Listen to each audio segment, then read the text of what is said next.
Good morning guys. Ni hao ma. Ni man guan shu ho ma. Tagalogin na lang natin. Baka di nyo pa ako maintindihan. Nagpunta na nga ako sa palengke. Gahanap ako ng lulutuin na isda.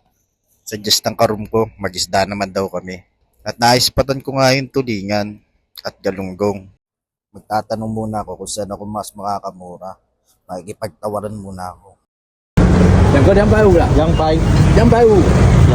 过150了，没有，很新鲜的，刚来的， Ayang payo.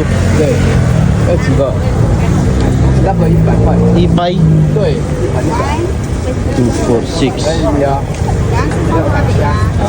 Niyuga. Nabili ko na nga itong tulingan sa halagang yangpay. Nakatawad ako ng uso kay Kuko. Papagayat ko na yun muna ito. Ala, si Kuko binenta ng 100 lahat ng galunggong. Sayang, first choice ko pa naman sana yung galunggong. Pero andito na to. Panoorin na lang natin si ating maggayat. Sa pagluluto ng isda, hindi ako ganun karunong. Kaya need ko pa din i-improve yung cooking skill ko pagdating sa mga lutuing isda.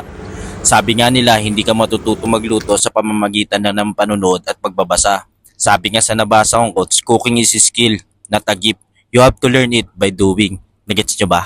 Kasi kung gusto nating matuto, kailangan natin mag-effort. Practice hanggang sa matuto tayo at embrace natin ang kamalian natin kasi yan yung oportunidad para mag-growth at mag-improve ang mga skill natin eh.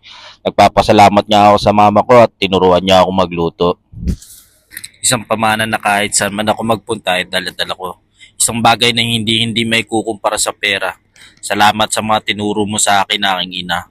Always guide me. O siya, tara na. Lutuin na natin to bago pa ako maiyak. Gutom na ako. Tara. Prepare ko na nga pala lahat ito.